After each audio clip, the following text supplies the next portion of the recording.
بسم الله الرحمن الرحيم. سورة الانعام رکو نمبر 6 او 7. دا بنن وای وړي وړي دي نو 6 او 7 په پیړو وای. اعوذ بالله من الشیطان الرجیم. بسم الله الرحمن الرحيم. وأنذر به الذين يخافون أن يحشروا إلى ربهم. او ويروا په دې وحي سره هغه کسان چې یریږي په جمع کېدلو خپل رب طرف ته. لیس لهم من دونه، په داسې حال کې چې نه به د دوی دپاره سوا د الله نه ولی ولا شفیع، نه څوک دوست او نه شفاعت کوونکې. لعلهم یتقون، دپاره دې چې دوی ویریږي د الله نه. ولا تطرد الذین، او مشړته د ځان نه هغه کسان یدعون ربهم چې رابلي خپل رب بالغداة والعشي، په سبا کې او په بیګا کې، یریدون وجهه، او چې غواړي رضا د الله. ما علیک، نشته دی پتا باندې، من حسابهم، د حساب د دوی نه، من شیء، هیڅ اختیار، هیڅ څیز. وما من حسابک، او نشته دی د حساب ستانه، علیهم په دوی باندې، من شیء، هیڅ څیز. فتطردهم، پس کچرتا وشړل دوی، فتکون من الظالمین، پس شیبت د ظالمانو نه. وکذلک فتنا، او دغه رنګې په ازمایش کې اچولی دي مونږه بعضهم ببعض، ځینې د دوی نه په ځینو نورو سره، لیقولو دپاره دی چې ووایي دوی، اهؤلاء، آیا دا هغه خلق دی، من الله علیهم من بیننا، چې احسان کړی دی الله په دوی باندې په منځ زمونږ کې. الیس الله باعلم بالشاکرین، آیا نه دی الله ښه پوهه په شکر کوونکو باندې.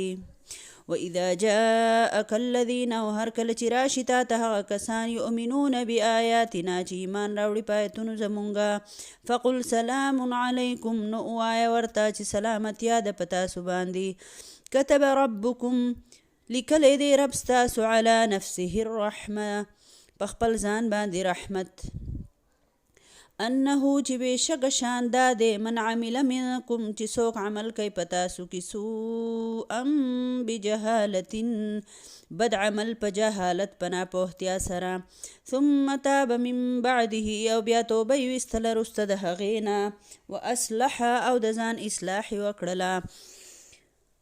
فانه غفور رحیم، نو بېشکه هغه بخونکی مهربانه دی. وکذلک نفصل الآیات، او دغه رنګې مونږ په تفصیل بیانو آیتونه خپل، ولتستبین سبیل المجرمین، او دپاره دی چې ښکاره شي لاره د مجرمانو. قل انی نهیت، ورته ووایه چې بېشکه زه منع کړی شوی یم، ان اعبد الذین، چې بندګي وکم د هغه کسانو، د هغه څیزونو یا د هغه خلکو، تدعونه چې تاسو رابلی، من دون الله، سوا د الله نه. قل لا اتبع اهواءکم، ورته ووایه چې نه کوم زه پیروي ستاسو د خواهشاتو. قد ضللت، یقینا بېلارې بشم زه، اذن په دغه وخت کې، وما انا، او نه به یم زه، من المهتدین، د نیغې لار موندونکو نه. قل انی علی بینة من ربی، ورته ووایه بېشکه زه په روښانه دلیل باندې یم د رب د طرف نه. وکذبتم به، او تاسو دروغجن ګڼلی دی هغه دلیل. ما عندي، نشتری زما سره، ما تستعجلون به، هغه چې تاسو یې تادی کوئ په هغې سره.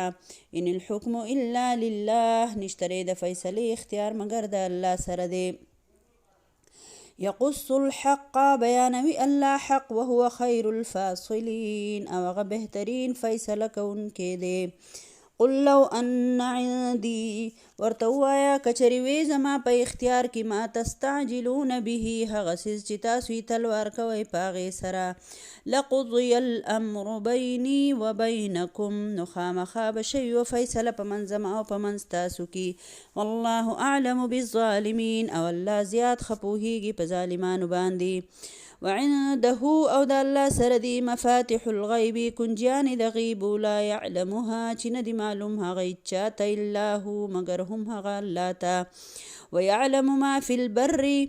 او الله پوهه دی په هغه څه چې په خشکۍ کې دي والبحر او په دریاب کې دي وما تسقط من ورقة او نه راغورځېږي هېڅ یوه پاڼه الا یعلمها مګر الله پې عالم دی ولا حبة في ظلمات الارض او نه یوه دانه داسې چې په تیارو د ځمکه کې ولا رطب او نشته دی او سزلون یعنی په لمده کې ولا یابسین او نه په وچه کې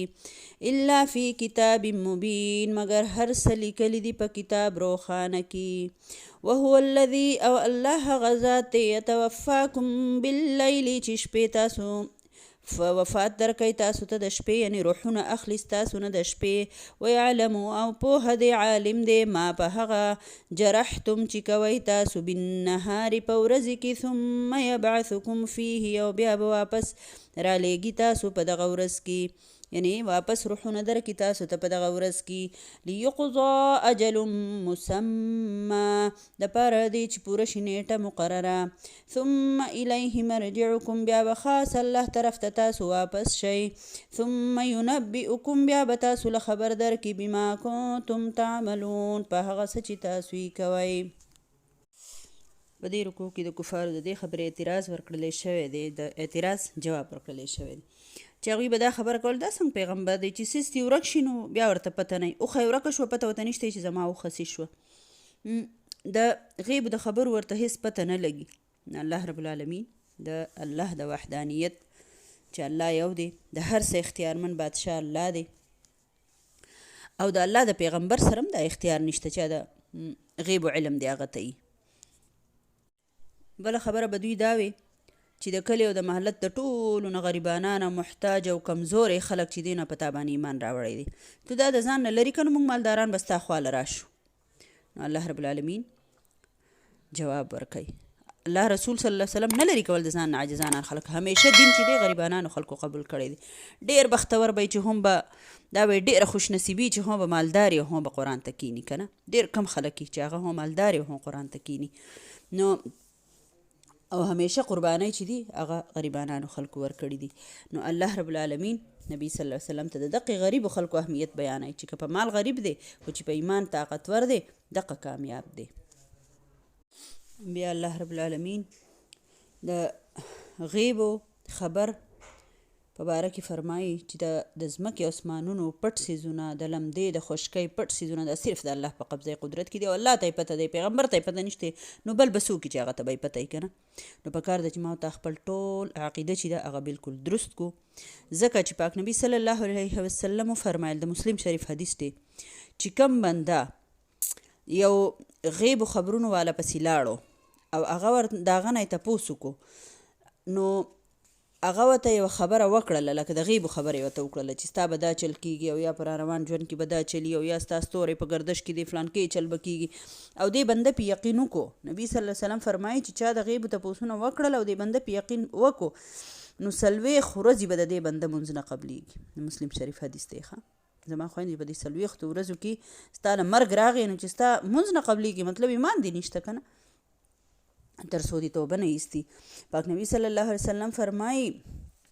وایي چې کم بنده چې یو کاهن له لاړو د هغه نه یې تپوس وکړو او بیا یې تصدیق وکړو چې او که نه ما ته یې داسې ویلي جو اقه شانتې چل وشو وایي که نه دا ښځې داسې وایي که نه